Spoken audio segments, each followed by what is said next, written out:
if we are to meet customer demand for the financial assistance for retrofits of clean heat and insulation through to the end of the financial year, we're estimating we'll need up between $2 and $3 million. There is some background on some brief background on this regional program that was launched back in 2011.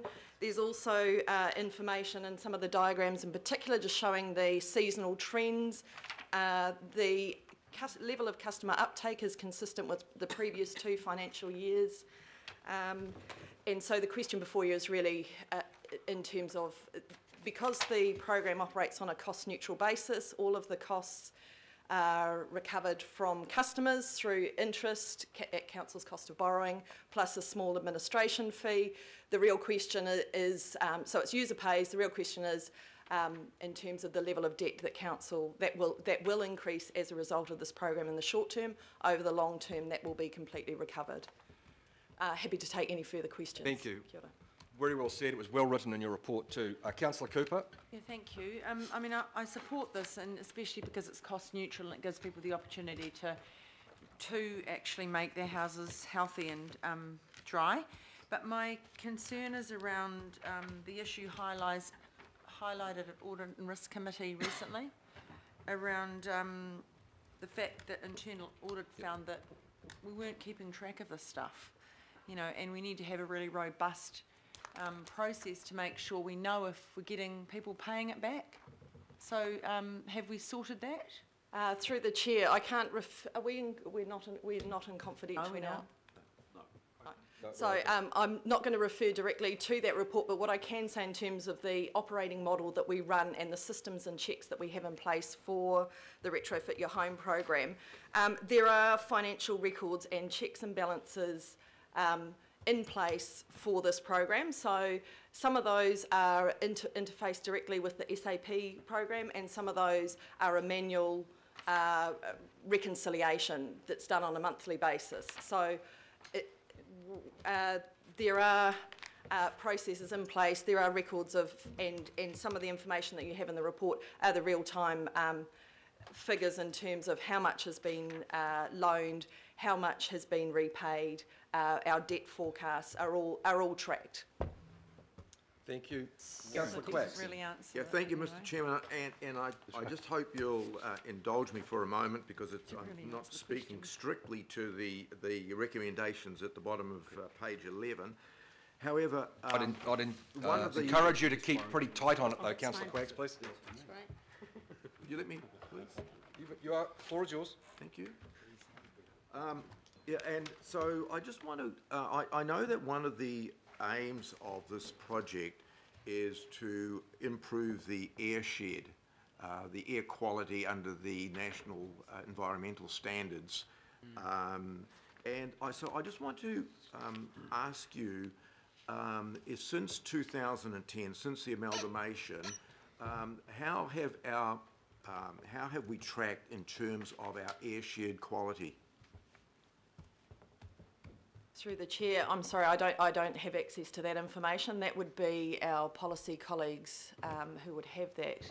Well, in your report, you refer to that, so I would have expected that somebody would have been here to help us with that. And I apologise for that. I'm quite happy to. We'll get an answer to you offline, Councillor Quacks. Is that suitable, sir? Thank you. Yeah, it would have been useful for the whole committee to have heard that, that answer. Though. I can wait. We will get an item circulated to the whole council. Thank you. Councillor Wood. Yeah, I just want to know, this administration fee, does that cover all the costs? Like if we handed this over to a private organisation to run the operation, would the administration fee cover all the costs that that company incurred?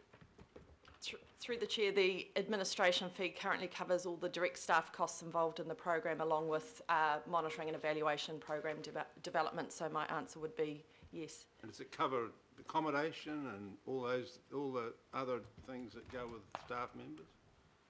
Yes, that is factored in. Okay, so okay, right. Thank you. I'd bear in mind. Well, just the other thing is I want to know is what. You say 11,000 or 11,500 houses. What's the percentage of houses that we've covered when we look at the problem of insulation requirements across Auckland?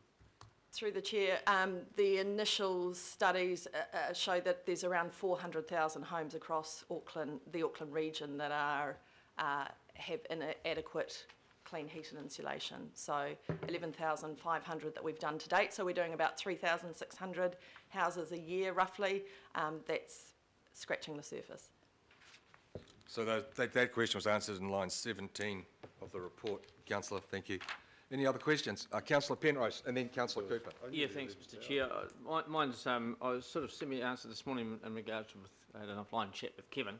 But as you know, we're just dealing with the National Air Quality Standards, and we had a good result of that just recently from Wellington with our boiler we're dealing with at the moment for open fires.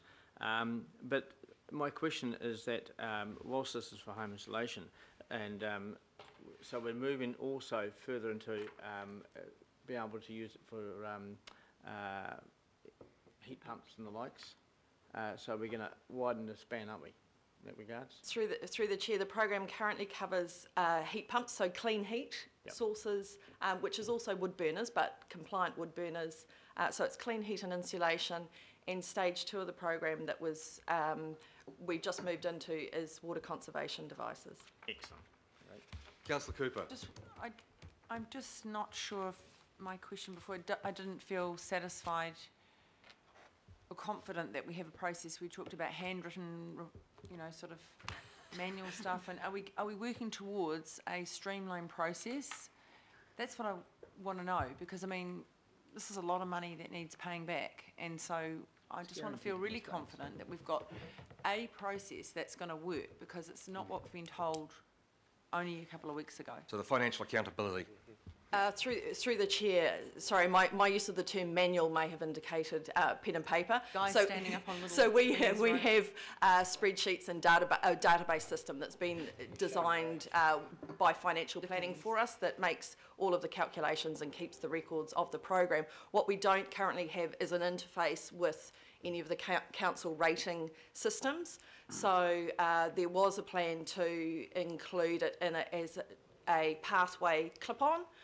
But with the coming new core of new core that has been put on hold, although we apparently are open to looking at that again with our IS colleagues. So yes, it is. Yes, it is certainly managed, and not by a little man in a back room. Okay, so I guess what we're being told is that Audit and Risk will keep an eye on this and make sure that we've got a good process that we can join up and, you know, Thank you. tick all the right boxes. Thank you, Councillor. Is there any other questions? Councillor Casey. Is 9 million enough? Through the chair. Thank you for that question. Through to the end of this financial year, yes, it is. It will be adequate. So what we're looking at is about $750,000 per month to meet the seasonal trend that happens as winter comes on, the spike. In terms of long term, we've noted in the recommendations that we'll be re-looking at the sizing of the program, including the financial facility, to see what is enough, and balancing that, meeting customer demand alongside comfort with the level of debt, and we'll be bringing that back to committee for consideration. Some further work to come. Is there any other questions before I put the recommendations on page 11? That being the case, I will put the recommendations. Do I have a seconder, please? Yep. It's been done. All right, thank you very much. Are there any speakers against? If not, I'll put the recommendations. All those in favour, please say aye. Aye. Against? Carried. Thank you.